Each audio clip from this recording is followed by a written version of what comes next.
Hello and welcome to another episode of West Underground. And this is a very special episode, guys. I'm happy to be doing this. And today we have none other than Thunder Fox joining us. Thank you, guys. Thanks for having us. Hamish. Cheers, guys. Guys, just straight off the bat, like, how did you guys start as a band? Credits to Sam. So I think we've been together, in theory, a long time now. I started the band with my best mate, Sam, another Sam, in high school. We were just sort of in different grades, but we knew each other and that we played guitar. And there's not many kind of people in our school that were very interesting in terms of their musical output, because we're on the beaches. So everyone wants to play Angus and Julia Stone stuff. And we wanted to play like funk music and rock music and stuff. So yeah, we were like, it was kind of a running joke. We should start a band. And we used to laugh about it every time we saw each other. And one day I went over to his place and we wrote a song together and we were like, this is sick. We were so excited because we thought we'd written the best song of all time.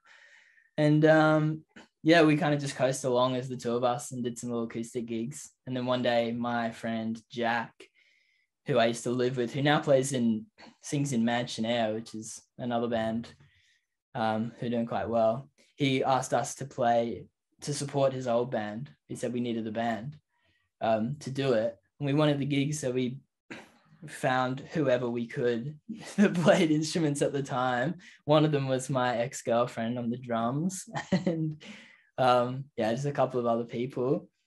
And we just came up with the funniest name we could think of, and the rest was history. And as time has gone on, the members have kind of grown and changed, and I think the band probably solidified as an entity when Jesse and Travis joined the band. It's kind of when we found our sound, got some horns in there because we wanted to be different, and that was the moment. And so I would say we've been Thunder Fox for like 6 or 7 years, but we've been this band for like maybe 2 years. 2 or 3 years. We've found our sound, especially in the last, I think about a year ago, our current bass player joined. Man's a monster, shreds on the bass and on the synth bass. And I feel like there's 5 of us now in the band. And when Casey, our current bassist, joined, really feels like we've locked in and kind of found our feet and our sound and found what to build off from, which is really exciting. Yeah. Wow, that's amazing, boys. One question I just want to ask, like that's off topic completely. Where are you, boys? It looks like you're in a studio/aquarium behind. This is my home studio, and I keep my pet snakes in here as well because snakes here. Dude, it looks like a fish aquarium. Like I was. Well, you can see that little lump down there. That's one of my snakes. It's a little white snake. Oh yeah. Oh, wow. Wow, not so much a fish tank, but a reptile tank. Yeah, it wasn't like an intentional backdrop. Like this is just the best place to do the Zoom. Well, dude, you've won the award of like the best backdrop of all these Zoom interviews we've done. I always had a snake tank in the background. For sure. I can imagine. So this is a first. But dude, one thing I also wanted to say, which is completely off topic a little bit, is the name Thunder Fox. Like, I was having a conversation before we started this interview with my editor, and he goes, "Oh, who are you guys interviewing?" And I said Thunder Fox, and he goes, "Are they a metal band?" And I said, "No, the opposite actually."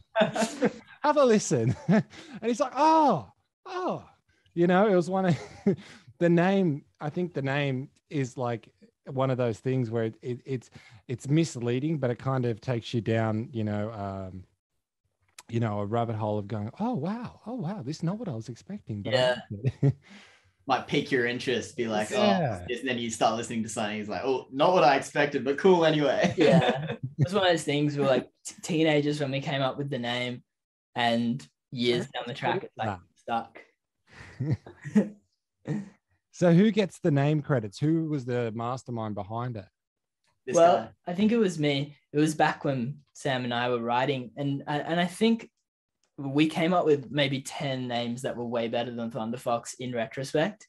Sam really wanted to be called Stank Face, which I thought, Nah. looking back, I think that's such a cool band name. But we were like, oh, we should go with something that's easy to spell. And that was kind of the whole point. We just wanted it to be easy to write out. But people still managed to fuck it up. Yeah, people always write it as one word. It's 2 words. Thunder Fox. Yeah. Yeah. It's not the proudest achievement of the band, but we love it anyway. Oh, it's a name. You got to stick with the name. Represents you. Represent. Has anyone said it in reverse to you guys? Has anyone been like, oh, you guys, Fox Thunder? Fox.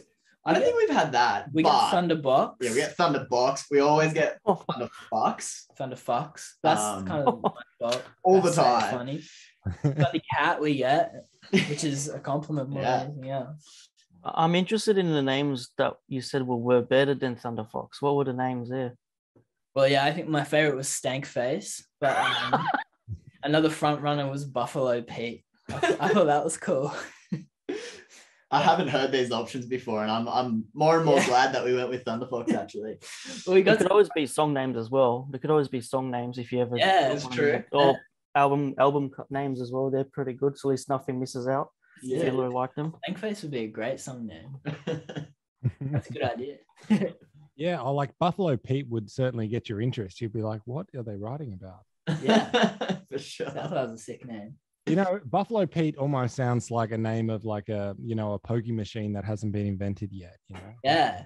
Oh yeah. Yeah. It's got the shotguns going off. Bang, bang. Yeah. I feel like a sick Western movie or something. Buffalo Pete. Yeah, it reminds me of like Aussie pub rock. For sure. Yeah, maybe too much.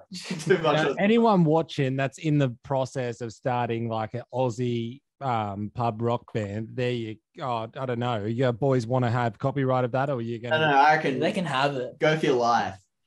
all right, you That's heard how it. successful they get. We might come after them later down the track. Yeah. Start winning Grammys. Litigation here and there. Remember when we said that you could have that name? Really, now we want it back. Come on. Exactly.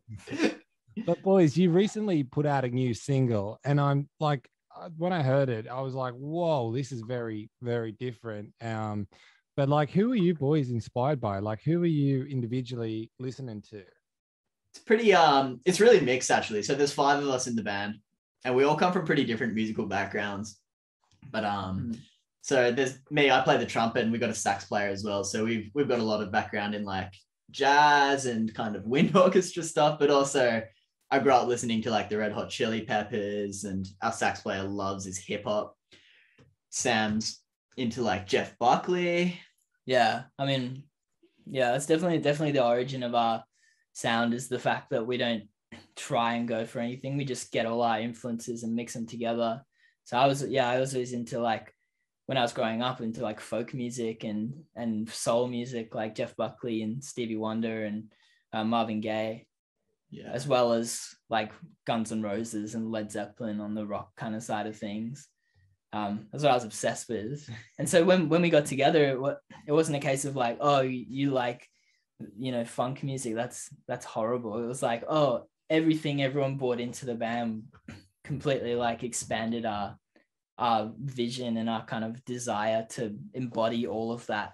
So I thought my singular goal personally, and I guess for everyone else too, maybe was to write something that was unique, or to be something that was unique, which can seem sort of impossible until you realize that to be unique, you just have to like amalgamate everything that you like and put it into one place. Because there's lots of bands out there that want to sound like, I don't know, Red Hot Chili Peppers or Sticky Fingers.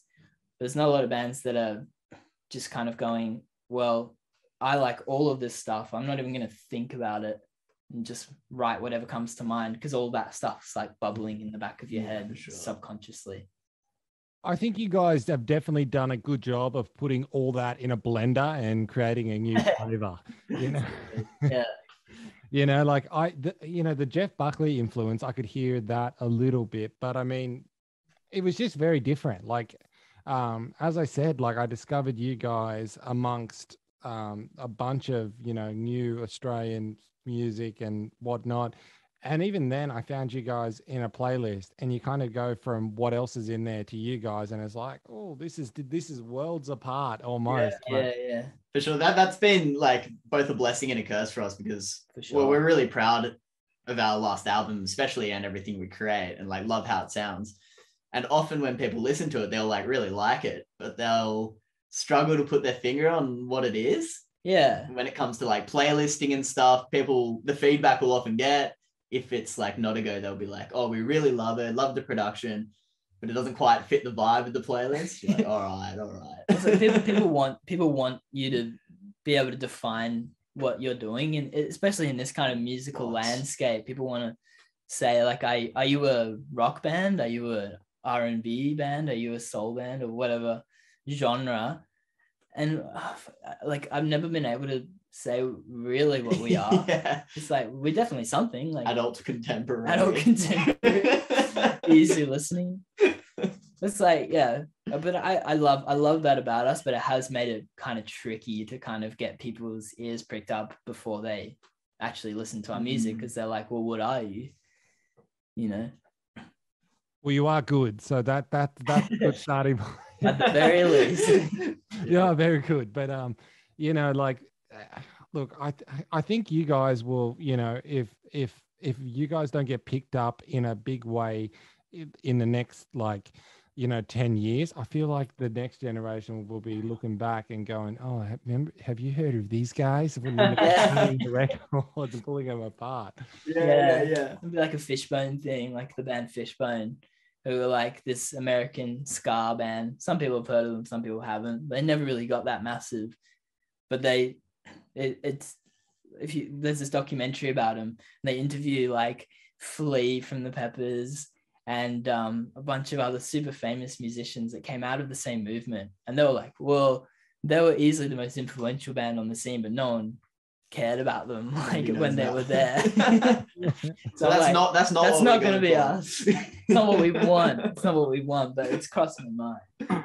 Oh, dude, it just sounds like the future. You just, you know, and like there's songs of yours which I'm like, oh, that's kind of R&B, and that's kind of, I don't know. I think once our generation learns not to love labels as much as we do, I feel like it'll be very easy. More people are able to get around it more.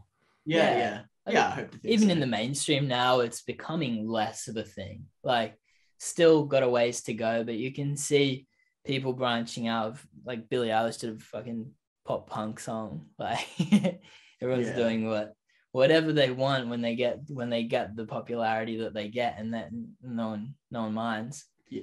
So that's the whole goal.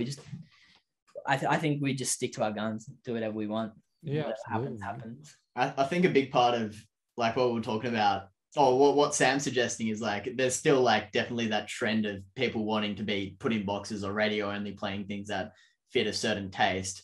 That still exists, but like Sam was saying, I think it's changing a little bit. I reckon a huge part of that is down to like the accessibility of production, because you've got all these like 16, 17-year-old kids. They've got a laptop, a free version of Ableton, maybe it's cracked.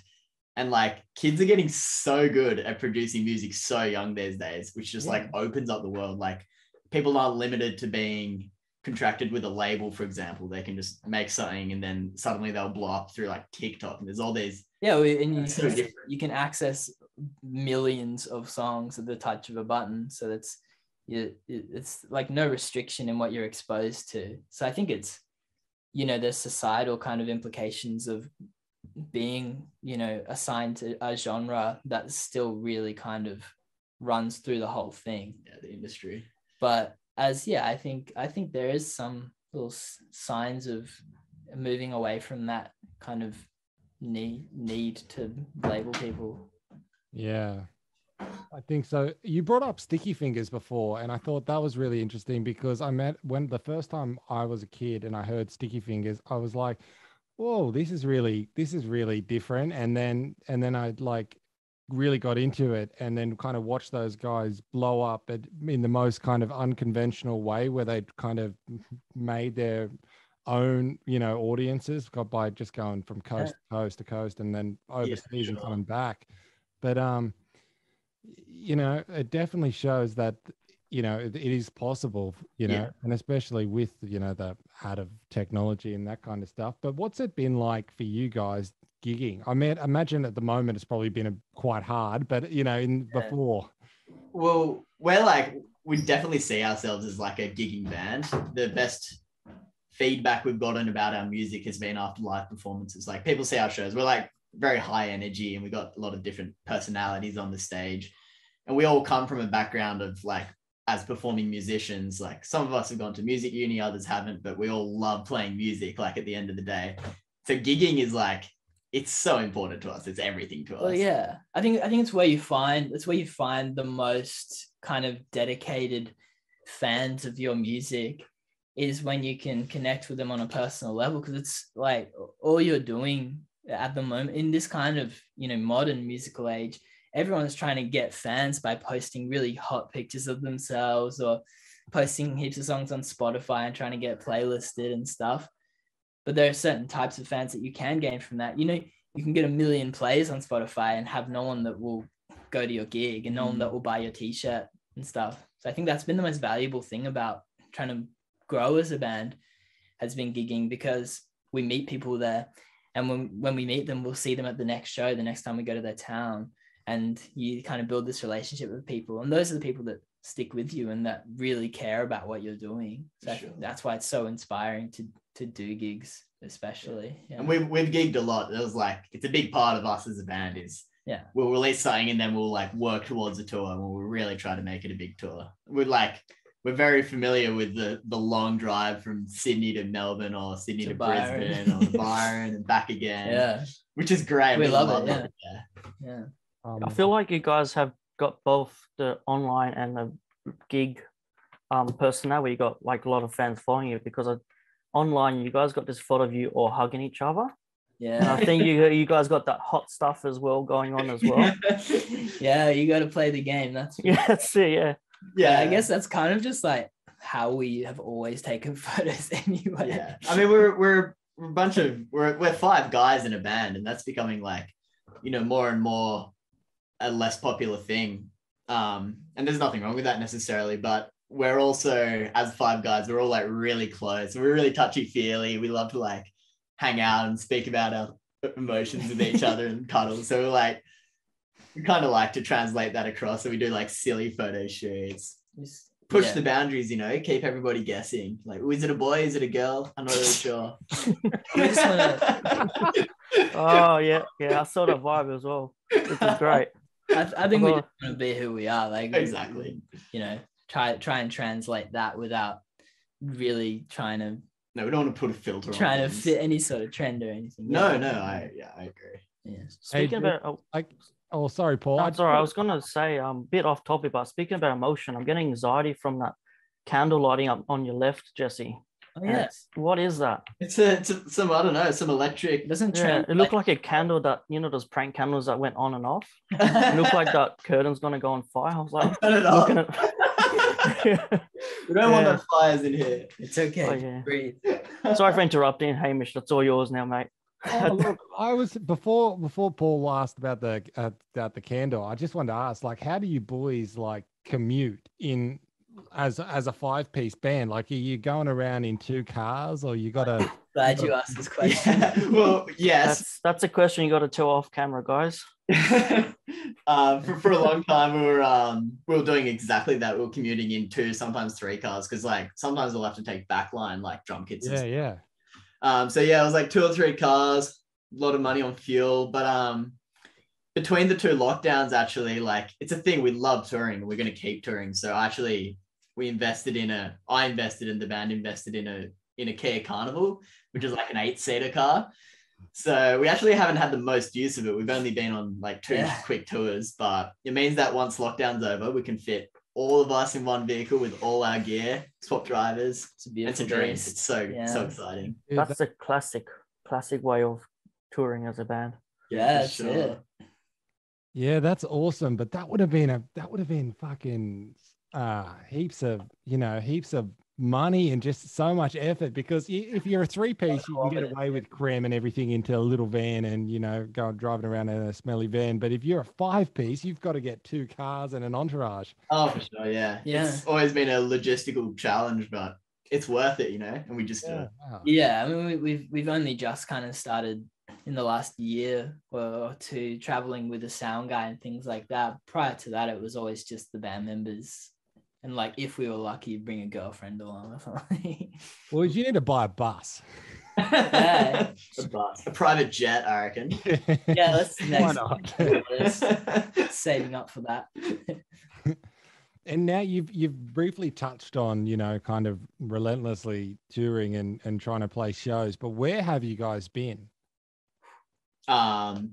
Everywhere Been on the East Coast. Yeah, anyway. we're really familiar with the East Coast of Australia. So like Sydney's our hometown. We got the biggest following here, biggest listenership and fans. But we've done a lot of shows in Brisbane and Melbourne. Also Byron. South Coast, New South Wales is kind of a random oddball one where we got a bit of a following. Yeah.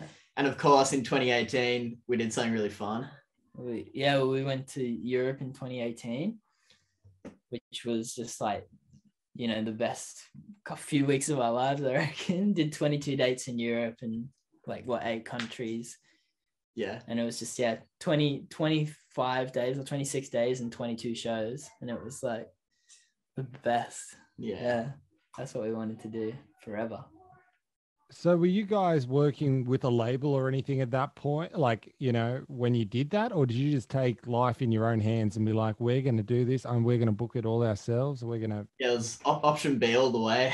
Yeah. we saw bands like, for example, we saw bands like Ocean Alley doing Europe tours and other bands like that, like from a similar scene from the Northern Beaches, and like, that looks like so much fun. Like, is it actually feasible to do that? What's actually required? We were just like, let's just make it happen. So we spoke to the boys from Ocean Alley. Yeah, we got some tips and advice. How they did it. That was before Ocean Alley kind of hit the big time. Before they took off. Anyway, so but we did it. Yeah, we found like a little boutique booking agency in Italy, just like through friends of friends, and he got us a bunch of shows in like Italy and Spain, and I just like I emailed like hundreds of venues in Germany and in France and in the UK, just like hoping for a bite, like casting out 1,000 reels, and like a few of them responded. And we ended up putting a show together and funded it ourselves. And pretty jam-packed tour. Yeah, we just did it. It was really, really fun, like pretty challenging, but totally doable. And like, if there's any bands out there listening to this who want to do it, like, it's doable. You just got to do it, really. 100%. Such and I'm sure there are. And like, one question that I want to kind of get at is, how did you get all your backline of instruments and all that stuff over there logistically, or did you have to kind of borrow? And yeah, well, we hired. Yeah, there was a touring company there that hired out a van and gear. It was a van and gear for a specific period of time. So we did that for whatever it was, for 4 weeks or 5 weeks, and just had this whole backline with us the whole time, which was kind of sketchy because we got robbed in Italy.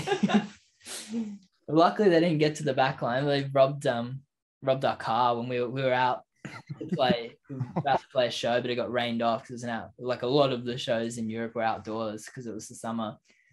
And we went, and they said, well, you can't play this show, but we bought all this beer, so you might as well just drink it while you're here. And we were like, okay. All right.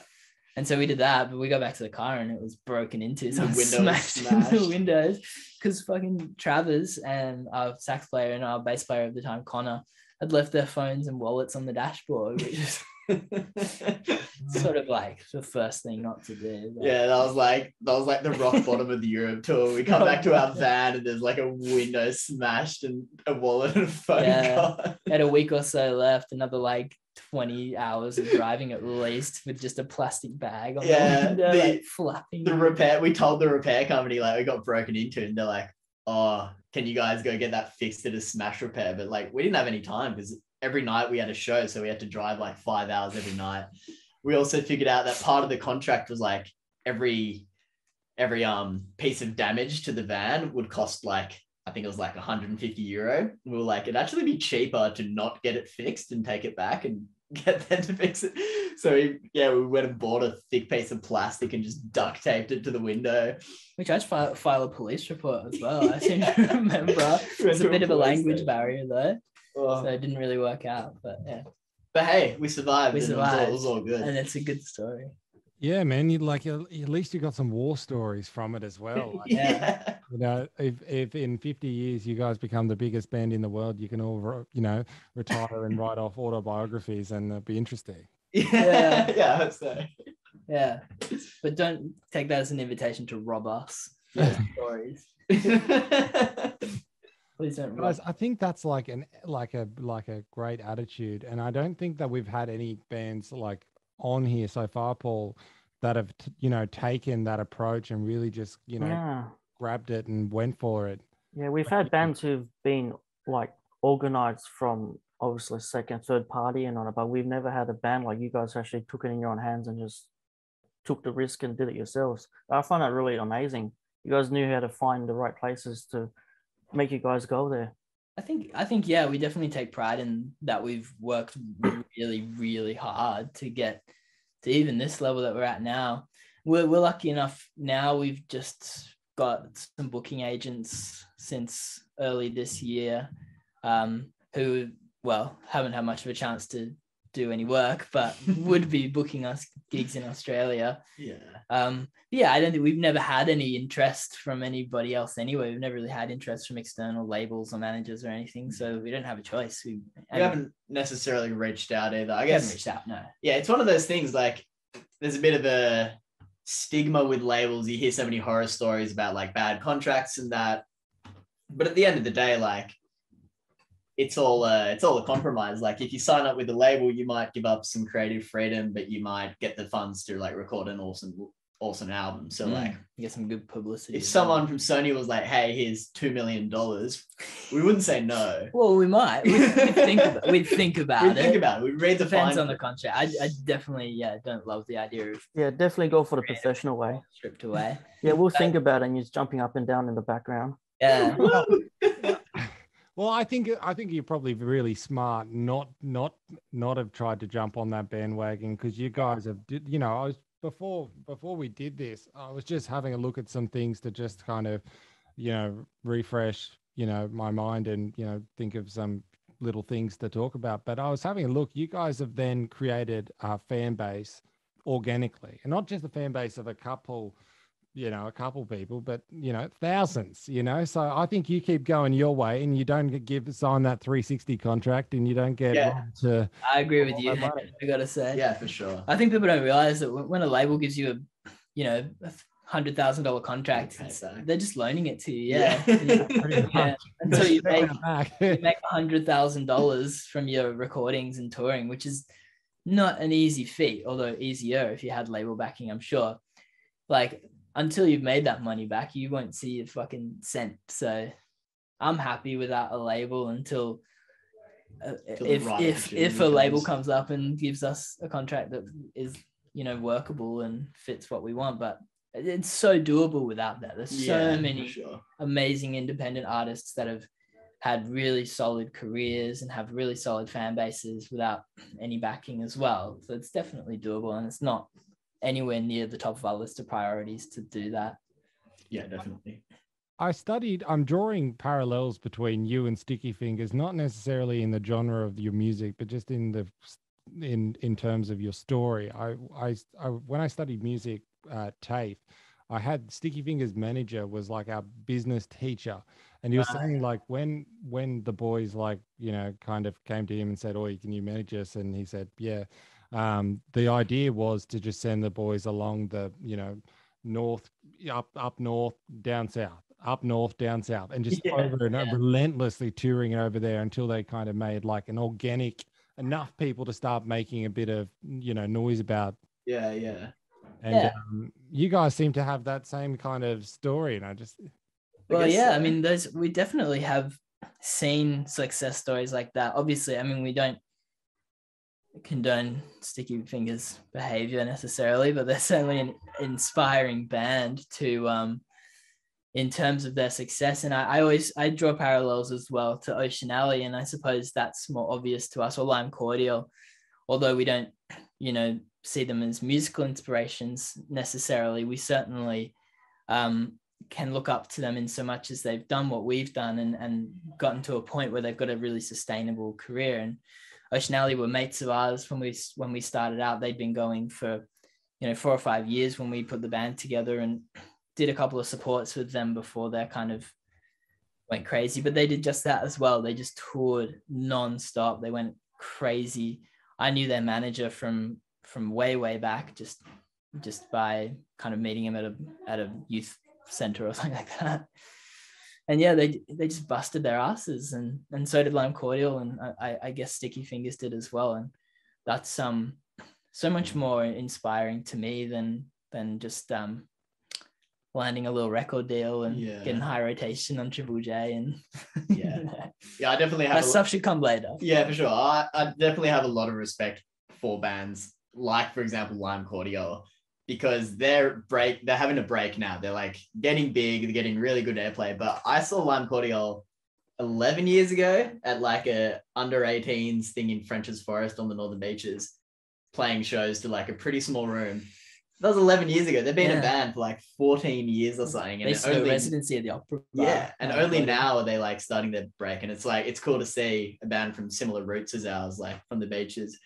It just goes to show that like at the end of the day, you got to be persistent. You got to keep trying, and what's going to make you keep trying is enjoying it. And I think luckily we do enjoy it. We enjoy touring. And you got to really fucking care about it. And I think Lime is a good example of a band that just cares a lot about the songs they write, and they're real solid musicians and like love the art of it. Committed. You can't come into this game and expect any sort of financial success or popularity. Definitely not right off the bat. You can work hard and get somewhere, but if you're not coming into it with the entirely pure kind of purpose of making sick music and doing cool shows and having fun, then you're not gonna make it very far at all, because it can be. If that was the only thing on our minds, I think we'd just fucking be so sick of it by now. For sure. We've seen bands over the years. Where's my $1 million? Yeah, we've seen bands over the years who like have really great potential, in my opinion, like fantastic musicians. And sometimes people get like disenfranchised because you do it for a long time and you don't see any like monetary gain, or you're not making bank. And like to some people that's an issue, but Triple J's not playing. Yeah, Triple J's not playing you. but like Sam says, it's the wrong approach. You got to do it. You got to start doing it because you love it, and you got to keep doing it because you love it. And you can't really do it because you want some kind of like monetary gain or something, which might come or it might not, but it's not really relevant. It shouldn't be the focus. Yeah. Well, AC/DC once said it's a long way to the top. And I mean, it certainly is. Yeah. And most of us, yeah.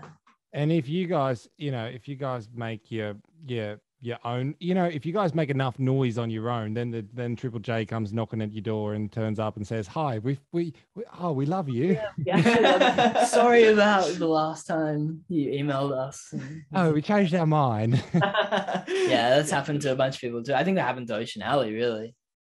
Not to keep going back to them, but we used to always talk about Triple J and how we'd love to get played by them, but it was just not happening for us for some reason. And then next thing, they're winning the hottest 100, and they were just like, yeah, we like them now.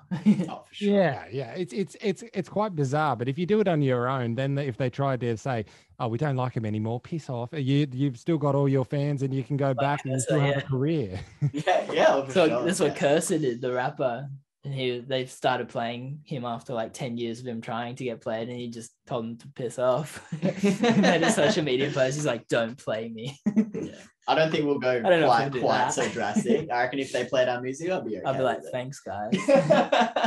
Don't stop now." I think Cursor went to another level. I saw a video where he had did a show somewhere, and he had the whole audience on like a live stream yelling out "F you, Triple J," but. They can be controversial amongst the artist circles anyway. Yeah, for sure. Yeah, Triple J's, it's a gatekeeper. Like, not saying that's necessarily a good thing or a bad thing, but it's definitely a thing within this Aussie music industry. It's like people perceive it as the thing you need to get on to make it as an artist.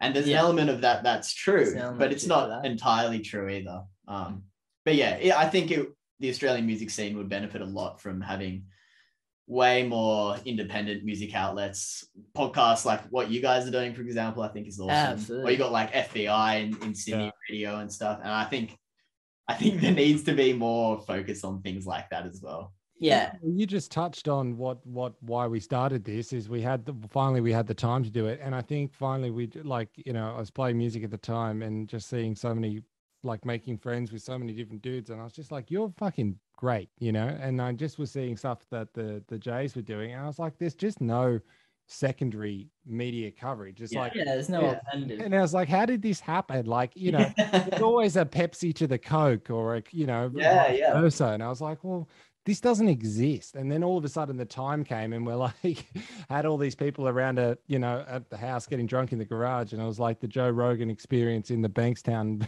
Bankstown Rogan. Love it. That's fresh. It's true. I mean, you can feel like it's a bit of a monopoly sometimes.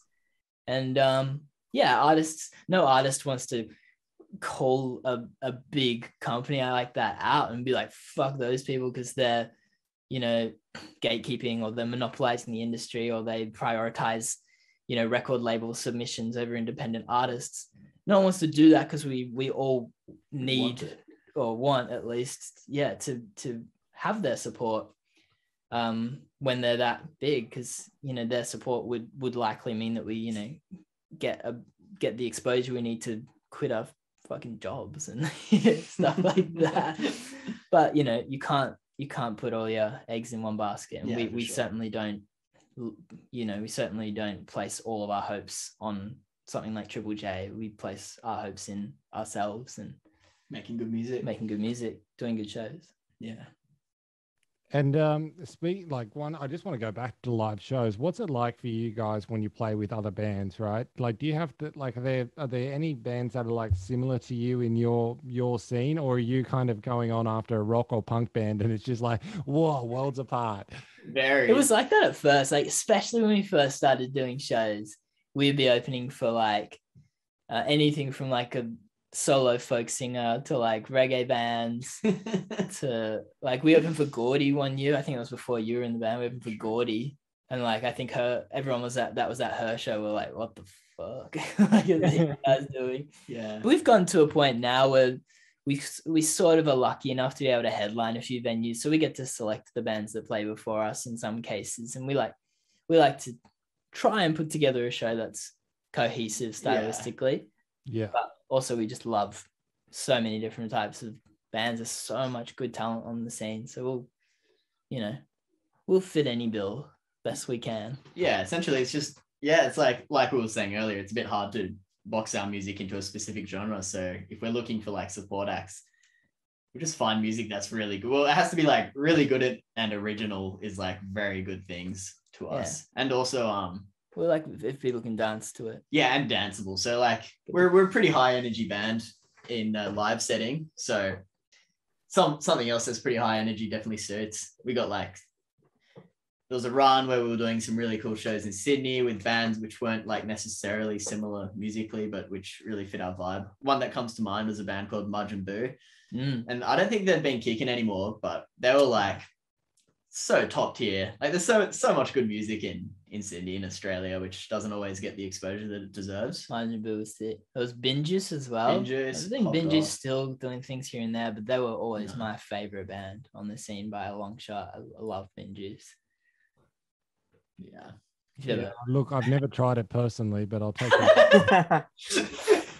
Walked right into that one. I didn't think of that one, Hamish. Well done. That was a good one, buddy. That was a good one. That one was just set up by the name Bin Juice to just create such a like disturbing image in your head, doesn't it? That's a good band. The music doesn't really sound like their name. I don't know. I can. It's because it's kind of grimy. It's funky, and I fucking love Bin Juice. Oh man, I just had an ibis in my head next to the bin bag. Yeah, I always think of ibis as well. Yeah. Has that name been taken yet? Is there any bands around Sydney called the Ibis I haven't heard of yet? But Bin Chickens? The Bin Chickens, yeah.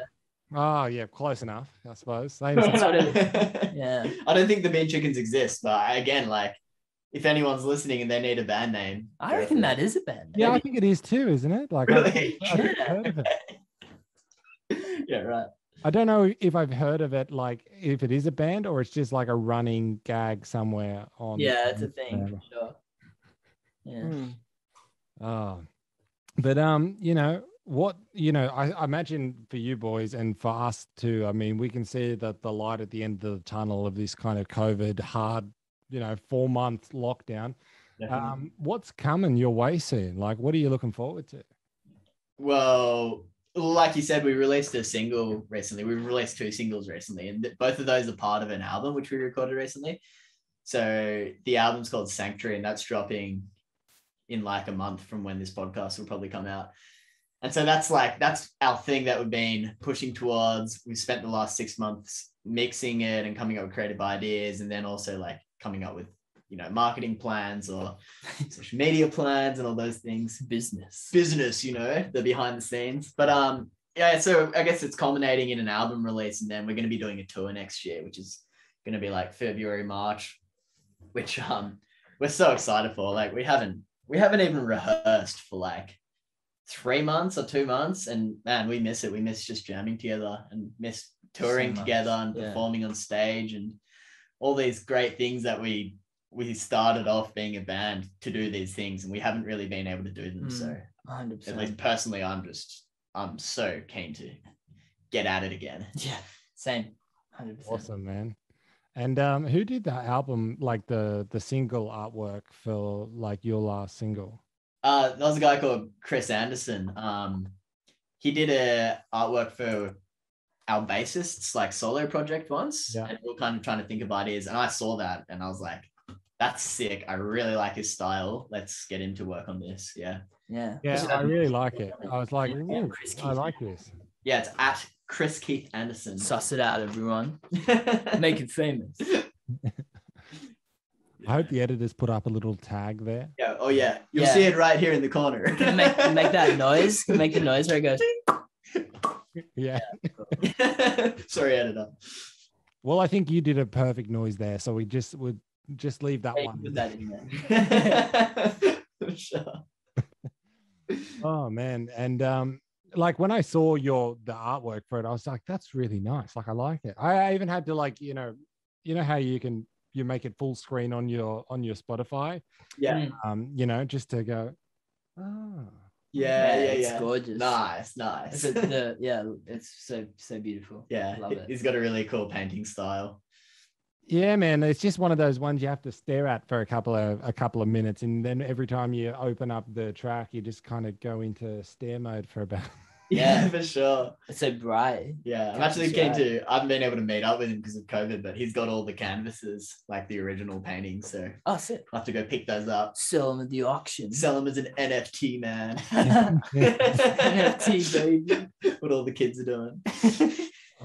And you reckon you guys will get digital artwork for the coming projects in the future, or you like the traditional paint and we're not even thinking about it. Like we just, who knows? Yeah, that was just for this one thing that we did that for. And I mean, it's cool. It'd be kind of cool in one hand to like continue the aesthetic or continue a trend, but also any new projects we're going to do are going to be they're going to be new projects. So yeah, who knows really? We've always found it tricky. Well, I personally anyway, I've always found it tricky to kind of get a hold of some cool visuals and stuff and have a consistent aesthetic, which is what people like you to have these days.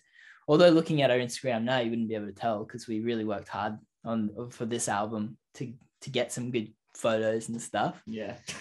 But yeah, I mean, we don't really think a lot about album art until it really comes down to the crunch. So could be man. Even your art, like even your Instagram, like those, how you've made that. What do you call them? The massive post. Like the terminology is just gone. But it looks sick. I was like, oh, these guys must be art students or something. Cool. No, just learn Photoshop. Yeah, I just came up with a little cool thing in Photoshop and then was playing around with it. I was like, oh, that's kind of cool. Let's make it a thing. Yeah, good photos by Tom Wilkinson as well. Yeah. Tom Wilkinson. At Tom Wilkinson. Nice, guys. And like, I think you should stick with the canvases, but I was just wondering if you're gonna, if you go down the realm of digital artwork, well, then you can, go in the future and auction off all your, NFTs. Yeah, You're not wrong. You're not wrong. Hamish has got a canvas over his shoulder as well. If you guys can see the black canvas at the back. Yeah, he did that It himself. doesn't look very nice. I haven't turned the lights on tonight. I like it. I read that book. I read that book this year, actually. I've seen the movie a bunch of times, but I only just read the book this year, and it's a banger. Hunter S. Thompson.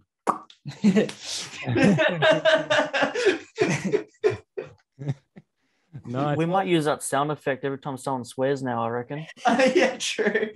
Oh yeah, we haven't really filtered Yeah, those. we're supposed to swear. No, it's all good now. But it's just You can, like, we're only on YouTube and we're called West Underground. So, there's been plenty of swearing in the past. I think we've toned it down today, Paul. Usually. Usually. I haven't heard you guys cuss once. Yeah.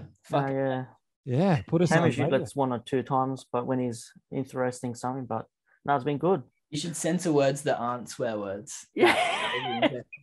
Didn't they do that in the Star Wars? Like they did a montage in one of the Star Wars movies where they just censored in certain parts of the movie. Yeah, I remember that. Classic edit. Yeah. I think I haven't sworn today because you boys have got your legs crossed. I feel like I can't swear. I feel like we're in a little bit of a posh or upper Here we are. You've got to reserve the Westie. I look very, very refined. I'm just being comfortable, man.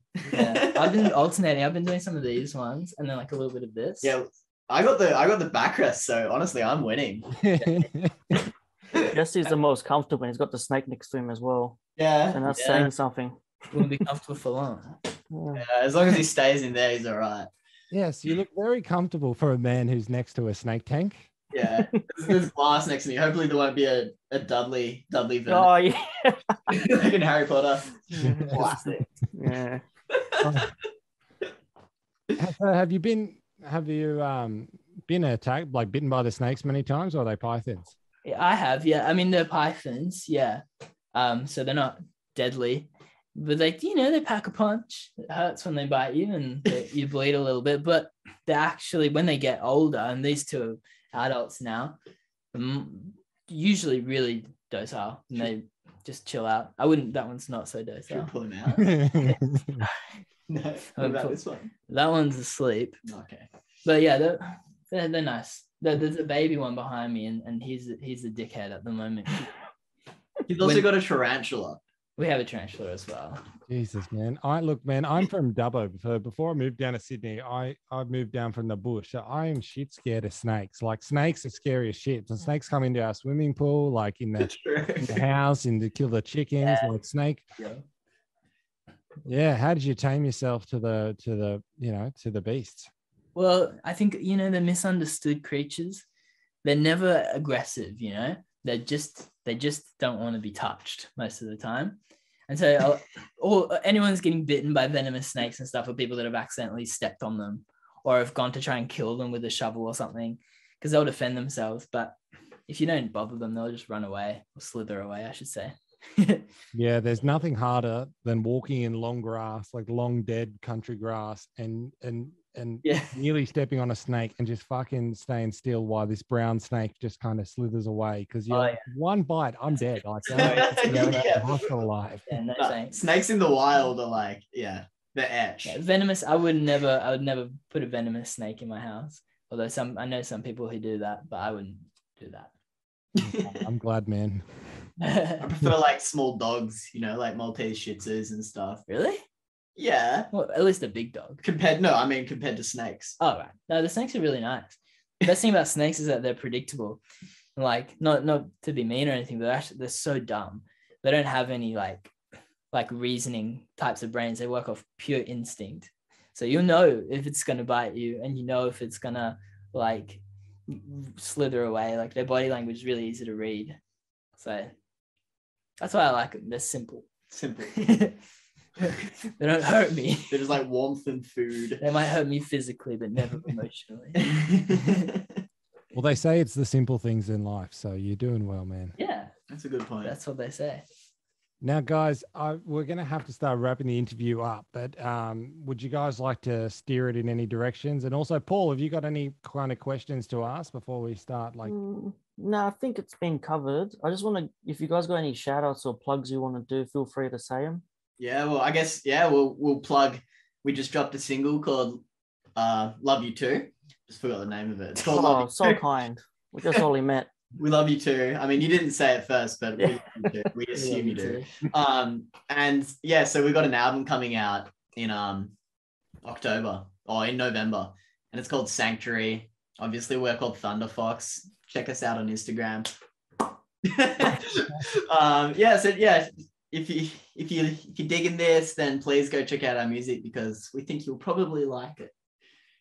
Yeah. awesome, man. I reckon that's a great place to finish here, boys. Yeah. Cool. Sounds good. Yeah, That's this has been an absolute blast. Like I've quite enjoyed this. Oh, thanks. Us too. Yeah, for sure. It's been really nice. Thanks for having us. Thanks Stoked so for much. it. man.